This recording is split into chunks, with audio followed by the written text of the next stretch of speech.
അസ്സലാമലൈക്കും dear friends. ഇന്നത്തെ നമ്മുടെ സ്പെഷ്യൽ നിങ്ങൾ ആരും ഇതുവരെയും ട്രൈ ചെയ്ത് നോക്കിയിട്ടില്ലാത്ത ഒരു അടിപൊളി വെറൈറ്റി റെസിപ്പിയാണ്. നമ്മുടെ ഈ വീഡിയോ കണ്ടുകൊണ്ടിരിക്കുന്ന സമയത്ത് നിങ്ങൾക്ക് ഇഷ്ടപ്പെടുകയാണെങ്കിൽ ഒന്ന് ലൈക്ക് ചെയ്തേക്കണേ. അതുപോലെ തന്നെ നമ്മുടെ ഈ ചാനൽ ആദ്യമായിട്ട് കാണുന്നവരും ഇതുവരെയും സബ്സ്ക്രൈബ് ചെയ്യാത്തവരും പ്ലീസ് ഒന്ന് സബ്സ്ക്രൈബ് ചെയ്തേക്കണേ. ഞാനിടുന്ന വീഡിയോസ് ഉടനടി കിട്ടുന്നതിനായി സബ്സ്ക്രൈബ് ബട്ടന്റെ തൊട്ടടുത്ത് കാണുന്ന ബെല്ലൈക്കൺ കൂടി ക്ലിക്ക് ചെയ്തിട്ട് ഓൾ എന്ന ഓപ്ഷൻ എനേബിൾ ചെയ്യാനും മറക്കല്ലേ. ഇതിനായിട്ട് 1/2 കിലോ തക്കാളിയാണ് എടുത്തിട്ടുള്ളത്. തക്കാളി നല്ലോണം കഴുകി വൃത്തിയാക്കി എടുത്തിട്ടുണ്ട്. നല്ല പഴുത്തിട്ടുള്ള തക്കാളി നോക്കി എടുക്കാം. ഈ തക്കാളിയുടെ ഈ ഒരു ഭാഗം കട്ട് ചെയ്ത് മാറ്റിയതിന് ശേഷം ചെറുതായിട്ടൊന്ന് കട്ട് ചെയ്ത് മാറ്റിയതിന് ശേഷം നീളത്തിലൊന്ന് കട്ട് ചെയ്തെടുക്കാം. അപ്പോൾ തക്കാളി എല്ലാം നീളത്തിൽ കട്ട് ചെയ്തെടുത്തിട്ടുണ്ട്. ഈ ഒരു രീതിക്ക് കട്ട് ചെയ്തിട്ട് എടുക്കാം. ഇനി നമ്മൾ കട്ട് ചെയ്ത് വെച്ചിരിക്കുന്ന തക്കാളി ഒരു കുക്കറിലേക്ക് അങ്ങ് ഇട്ട് കൊടുക്കാം. ഇതിലേക്ക് ഒരു 8 ഈന്തപ്പഴം അതിന്റെ കുരുവെല്ലാം മാറ്റിയതിന് ശേഷം ഇതിലേക്ക് അങ്ങ് ചേർത്ത് കൊടുക്കാം. ഇതുപോലെ കുരു എടുത്തതിന് ശേഷം ഇതിലേക്ക് ഇട്ട് കൊടുക്കുക. ഇനി വറ്റൽ മുളകാണ് ചേർത്ത് കൊടുക്കുന്നത്. ഞാനിപ്പോൾ കാശ്മീരി വറ്റൽ മുളകാണ് എടുത്തിട്ടുള്ളത്. ഒരു 6 വറ്റൽ മുളകാണ് എടുത്തിട്ടുള്ളത്. ഇതിലധികം എരിവുണ്ടാവില്ല, കളർ മാത്രമേ ഉണ്ടാവുള്ളൂ. അപ്പൊ സാധാരണ നമ്മൾ എടുക്കുന്ന വറ്റൽ മുളകാണെന്നുണ്ടെങ്കിൽ, എരിവുള്ള വറ്റൽ മുളകാണെന്നുണ്ടെങ്കിൽ ഒരു 4 എണ്ണം ഒക്കെ എടുക്കുക. കാശ്മീരി വറ്റൽ മുളക് ആയതുകൊണ്ടാണ് 6 എണ്ണം എടുത്തിട്ടുള്ളത്. ഇനി ഇതിലേക്ക് 8 അല്ലി വെളുത്തുള്ളി അല്ലികൾ ചേർത്ത് കൊടുക്കാം. ഞാനിപ്പോൾ ചെറിയ വെളുത്തുള്ളി ആയതുകൊണ്ടാണ് 8 അല്ലി വെളുത്തുള്ളി എടുത്തിട്ടുള്ളത്. ഇപ്പോൾ ഉള്ള നല്ല വലിയ വെളുത്തുള്ളി അല്ലികളാണെന്നുണ്ടെങ്കിൽ 4 എണ്ണം എടുത്താൽ മതി. ഇനി ഇതിലേക്ക് ഒരു 10 കുരുമുളക് ചേർത്ത് കൊടുക്കാം. ഇനി ഒരു കഷ്ണം പട്ട ചേർക്കാം. 1 ഇഞ്ച് വലുപ്പത്തിലുള്ള പട്ടയാണ്. ഒരു 3 ഗ്രാമ്പു ചേർത്ത് കൊടുക്കാം. ഇനി ഒരു ചെറിയ സവാളയുടെ പകുതി സവാള 2ആയിട്ട് കട്ട് ചെയ്ത് ഇതിലേക്ക് ചേർത്ത് കൊടുക്കാം. ഇനി നല്ലൊരു കളർ കിട്ടുന്നതിന് വേണ്ടിയിട്ട് ഒരു കഷ്ണം ബീട്രൂട്ട് ഇതിലേക്ക് കട്ട് ചെയ്ത് ചേർത്ത് കൊടുക്കാം. ബീട്രൂട്ടും കൂടെ ഇടുമ്പോൾ നല്ലൊരു കളർ കിട്ടും. വേറെ അഡീഷണൽ കളർ ഒന്നും ചേർക്കുന്നില്ല. ഇനി ഇത് വേവിച്ചെടുക്കുന്നതിന് ആവശ്യമായിട്ടുള്ള വെള്ളം ഒഴിച്ചു കൊടുക്കാം. ഞാനിപ്പോൾ ഒരു 1/2 കപ്പ് വെള്ളമാണ് ഒഴിച്ചു കൊടുക്കുക. കളിയിൽ നിന്ന് നല്ലോണം വെള്ളം ഇറങ്ങി വരും. അതുകൊണ്ട് ഒരു 1/2 കപ്പ് വെള്ളമൊക്കെ ഒഴിച്ചു കൊടുത്താൽ മതിയാവും.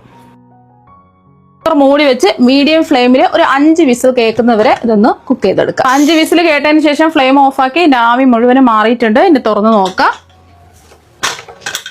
അപ്പൊ തുറക്കുമ്പോൾ തന്നെ നല്ലൊരു മണം വരുന്നുണ്ട്. ഇതിൽ നിന്നും നമുക്ക് 2 കാര്യങ്ങൾ എടുത്തു മാറ്റണം. നമ്മൾ ഇട്ടുകൊടുത്ത പട്ടയും ആ ഗ്രാമ്പൂ നമുക്ക് എടുത്തു മാറ്റാം. അപ്പൊ 3 ഗ്രാമ്പൂ ഇട്ട് കൊടുത്തു. അതും ഇതാ മാറ്റിയിട്ടുണ്ട്. അപ്പോൾ ഇത് നല്ല ചൂടാണ്. നല്ലോണം വെന്തൊക്കെ വന്നിട്ടുണ്ട്. ഇതിന്റെ ചൂട് നല്ലതുപോലെ ഒന്ന് മാറിക്കിട്ടണം. ഇതുപോലെ നല്ലോണം കുഴഞ്ഞ രീതിയിൽ വെന്ത് കിട്ടണം. ഇതിന്റെ ചൂടെല്ലാം ഒന്ന് മാറട്ടെ. ഇപ്പൊ ഇതിന്റെ ചൂടൊക്കെ നല്ലതുപോലെ മാറിയിട്ടുണ്ട്. ഇത് കുറച്ചധികം വെള്ളമുണ്ട്. ഇതിൽ നിന്നും കുറച്ച് വെള്ളം മാറ്റിയിട്ട് ബാക്കിയുള്ളത് നമുക്ക് മിക്സിയുടെ ജാറിലേക്ക് മാറ്റാം. ഒരു 1/2 കപ്പ് വെള്ളം എടുത്ത് മാറ്റിയതിന് ശേഷം ബാക്കിയുള്ളത് മിക്സിയുടെ ജാറിൽ ഇട്ട് കൊടുത്തിട്ടുണ്ട്. നമ്മൾ ഒരുമിച്ച് വെള്ളത്തോട് കൂടി നമ്മൾ അരച്ചെടുക്കുകയാണെന്നുണ്ടെങ്കിൽ പെട്ടെന്ന് അരച്ചെടുക്കാൻ പറ്റുന്നില്ല. ഒരുപാട് വെള്ളം കൂടി പോവും. അതുകൊണ്ട് കുറച്ച് വെള്ളം മാറ്റിയിട്ട് അരച്ചെടുക്കുന്നത്. പിന്നെ നല്ല പേസ്റ്റ് പരുവത്തിന് ഇതൊന്ന് അരച്ചെടുക്കാം. അത് അരച്ചെടുത്തിട്ടുണ്ട്. നല്ല കളറിൽ കിട്ടിയിട്ടുണ്ട്. നമ്മൾ കാശ്മീരി മുളക് പൊടിയും ബീട്രൂട്ടൊക്കെ ചേർത്തത് കൊണ്ടാണ് ഇത്രയും നല്ല കളർ കിട്ടിയിട്ടുള്ളത്. ഇനി ഇതിൽ നമുക്ക് ബാക്കിയിരിക്കുന്ന ആ വെള്ളമില്ലേ അത് മുഴുവനും അങ്ങ് ഒഴിച്ചു കൊടുക്കാം. ഒന്ന് മിക്സ് ചെയ്യാം.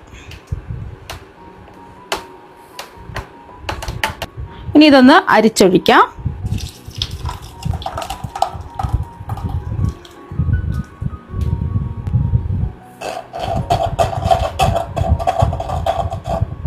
ആ തക്കാളിയുടെ തരികളൊക്കെ മാറി കിട്ടുന്നതിന് വേണ്ടിയിട്ടാണ് അരിച്ചൊഴിക്കുന്നത്. അതുപോലെ തന്നെ നമ്മൾ ഇതിൽ ഗ്രാമ്പൂ പട്ടയും എടുത്ത് മാറ്റിയിട്ടാണ് നമ്മൾ നല്ലതുപോലെ ഒന്ന് അരച്ചെടുത്തിട്ടുള്ളത്. ഇതുപോലെ പ്രസ് ചെയ്ത് ഇതിന്റെ പൾപ്പ് മുഴുവനും എടുക്കുക. ഇത് കണ്ടില്ലേ, ഈ തരികൾ നമുക്ക് ആവശ്യമില്ല. ഇത് നമുക്ക് മാറ്റാം. അപ്പോൾ അതെല്ലാം അരിച്ചെടുത്തിട്ടുണ്ട്.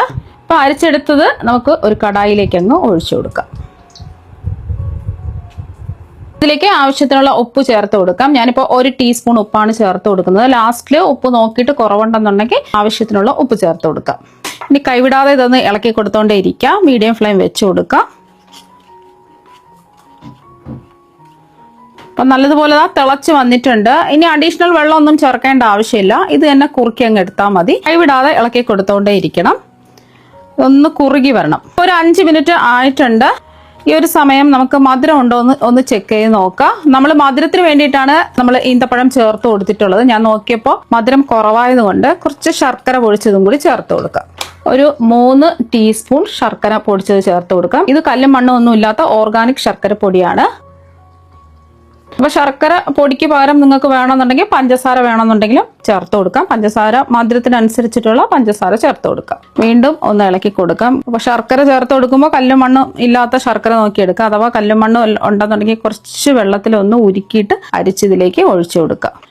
ഓർഗാനിക് ശർക്കരയൊക്കെ നമുക്ക് വാങ്ങാൻ കിട്ടും, വലിയ വിലയൊന്നും ആവില്ല. വീണ്ടും നമുക്ക് കൈവിടാതെ ഇളക്കി കൊടുത്തോണ്ടേ ഇരിക്കാം. ഈ സൈഡിലൊക്കെ പറ്റി പിടിച്ചിരിക്കുന്നത് ഇളക്കിയിട്ട് കൊടുക്കുക, അല്ലെങ്കിൽ അവിടെ ഇരുന്ന് പിന്നെ അടുക്കി പിടിക്കും. കുറച്ച് കുറുകി വരുന്ന സമയത്ത് ദേഹത്തൊക്കെ പൊട്ടിത്തെറിക്കും. അതുകൊണ്ട് കുറച്ചൊന്ന് മാറി നിന്നിട്ട് ഇതുപോലെ ഒന്ന് ഇളക്കി കൊടുക്കുക. ഇളക്കി കൊടുക്കാതിരിക്കുകയാണെന്നുണ്ടെങ്കിൽ അടുക്കി പിടിക്കും. റെഡിയായോ എന്ന് അറിയാൻ വേണ്ടിയിട്ട് കുറച്ചെടുത്ത് ഒരു പാത്രത്തിലേക്ക് ഒഴിച്ചു നോക്കാം. ഒരു പ്ലേറ്റിലേക്ക് ഒഴിച്ചു നോക്കുന്ന സമയത്ത് അത് ഒഴുകി പോകുന്നുണ്ട്. അപ്പൊ കുറച്ചും കൂടി ആവാനുണ്ട്. ഈ ഒഴുകി പോകാതെ അവിടെ തന്നെ അങ്ങ് നിൽക്കണം. അതാണ് കറക്റ്റ് പരുവം എന്ന് പറയുന്നത്. ഈ ഒരു സമയം ഇതിലേക്ക് നമുക്ക് വിനാഗിരി ചേർത്ത് കൊടുക്കാം. ഒരു 1/4 കപ്പ് വിനാഗിരിയാണ് ചേർത്ത് കൊടുക്കുന്നത്. അപ്പൊ വിനാഗിരി ചേർത്ത് കൊടുക്കുമ്പോൾ കുറച്ച് നാളെ നമുക്ക് കേടുകൂടാതെ സൂക്ഷിച്ചു വെക്കാൻ പറ്റും. അതിനാണ് വിനാഗിരി ചേർത്ത് കൊടുക്കുന്നത്. കുറച്ച് മാത്രമേ നമ്മൾ തയ്യാറാക്കി എടുക്കുകയാണെന്നുണ്ടെങ്കിൽ വിനാഗിരി ചേർക്കേണ്ട ആവശ്യമില്ല. പെട്ടെന്ന് തന്നെ നാരങ്ങ നീര് ചേർത്ത് കൊടുക്കുകയാണെന്നുണ്ടെങ്കിൽ കേടുവരും. അപ്പൊ കുറെ നാൾ നമുക്ക് സ്റ്റോർ ചെയ്ത് വെക്കണമെന്നുണ്ടെങ്കിൽ വിനാഗിരി തന്നെ ചേർത്ത് കൊടുക്കും. അപ്പൊ വീണ്ടും ഒരു 5 മിനിറ്റും കൂടി വിനാഗിരി ഒഴിച്ചതിന് ശേഷം ഇളക്കി കൊടുത്തിട്ടുണ്ട്. ഇനി നമുക്ക് ഇതായിട്ടുണ്ടോ എന്ന് ഒന്ന് ചെക്ക് ചെയ്ത് നോക്കാം. ഒരു 15 മിനിറ്റ് ഒക്കെ എടുത്തുള്ളൂ. കുറച്ചല്ലേ ഇത് തയ്യാറാക്കുന്നത്. വീണ്ടും ഒന്ന് ചെക്ക് ചെയ്ത് നോക്കാം. അപ്പോൾ കുറച്ച് എടുത്തിട്ട് നമുക്ക് ഒരു പ്ലേറ്റിലേക്ക് ഇങ്ങനെ ഒഴിച്ചു നോക്കാം. അപ്പൊ അത് ഒഴുകി പോവാതെ അത് ഇങ്ങനെ തന്നെ ഇരിക്കുന്നുണ്ട്. ഇത് കറക്റ്റ് പാകമാണ്. ഈ ഒരു സമയം ഇതിൽ ഉപ്പൊക്കെ ഉണ്ടോ എന്ന് ചെക്ക് ചെയ്ത് നോക്കാം. ആവശ്യമെങ്കിൽ ഉപ്പ് ചേർത്ത് കൊടുക്കുക. അതുപോലെ പുളിപ്പും എരിവും ഒക്കെ കറക്റ്റ് ആണോ നോക്കാം. നമ്മൾ തയ്യാറാക്കിയിരിക്കുന്നത് ടൊമാറ്റോ കെച്ചപ്പാണ്. തക്കാളിയൊക്കെ വില കുറവിൽ നമുക്ക് വാങ്ങാൻ കിട്ടും. അതുപോലെ ടൊമാറ്റോ കെച്ചപ്പ് തയ്യാറാക്കി വെക്കാം. ഞാൻ ചേർത്ത് കൊടുത്തിട്ടുള്ള എരിവും പുളിയും മധുരവും ഒക്കെ കറക്റ്റ് അളവിലാണ് ചേർത്ത് കൊടുത്തിട്ടുള്ളത്. അപ്പൊ നിങ്ങൾ നോക്കിയിട്ട് ഉപ്പും പുളിയും എരിവൊക്കെ കുറവാണെന്നുണ്ടെങ്കിൽ ആവശ്യത്തിനുള്ള ഉപ്പും, എരിവ് കുറവാണെന്നുണ്ടെങ്കിൽ കുറച്ച് മുളക് പൊടിയും കുറച്ച് വിനാഗിരിയും ചേർത്ത് കൊടുക്കാം. അതുപോലെ തന്നെ വറ്റൽ മുളക് ഇല്ലാന്നുണ്ടെങ്കിൽ ഇതിലേക്ക് മുളക് പൊടി ചേർത്തിട്ട് റെഡിയാക്കി എടുത്താലും മതി. ഇപ്പൊ നല്ല ചൂടാണ്. ഇതിന്റെ ചൂട് കുറച്ചും കൂടെ ഒന്ന് മാറണം. അപ്പൊ കുറച്ചും കൂടെ ഒന്ന് കട്ടിയായി ഗ്ലേസിംഗ് ഒക്കെ ആയിട്ട് റെഡിയായി കിട്ടും. നല്ലതുപോലെ ഒന്ന് ചൂട് മാറട്ടെ. നമ്മുടെ ടൊമാറ്റോ കെച്ചപ്പിന്റെ ചൂടൊക്കെ മാറി കുറച്ചും കൂടെ ഒന്ന് കുറുകി വന്നിട്ടുണ്ട്. ഇപ്പൊ കണ്ടില്ലേ, കുറച്ചും കൂടെ കളറൊക്കെ വന്നിട്ട് നല്ല അടിപൊളിയായിട്ട് ഇതാ കിട്ടിയിട്ടുണ്ട്.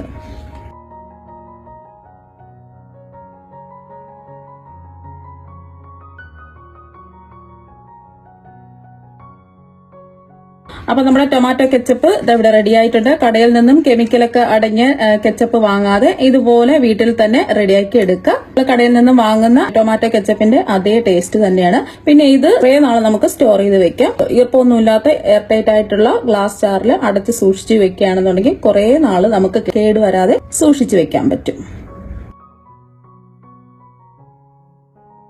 ഞാനിപ്പോ ഈർപ്പൊന്നുമില്ലാത്ത ഗ്ലാസ് ജാറിലേക്ക് ഒഴിച്ചു വെച്ചിട്ടുണ്ട്. അപ്പൊ അതാ കണ്ടില്ല, അടിപൊളിയായിട്ടിരിപ്പുണ്ട്. നിങ്ങൾ എന്തായാലും ഇതുപോലെ ടൊമാറ്റോ കെച്ചപ്പ് തയ്യാറാക്കി നോക്കുക. തീർച്ചയായും നിങ്ങൾക്ക് എല്ലാവർക്കും ഒരുപാട് ഇഷ്ടമാകും. അപ്പൊ നമുക്ക് മറ്റു വെറൈറ്റി വീഡിയോ ആയിട്ട് വീണ്ടും കാണാം. താങ്ക്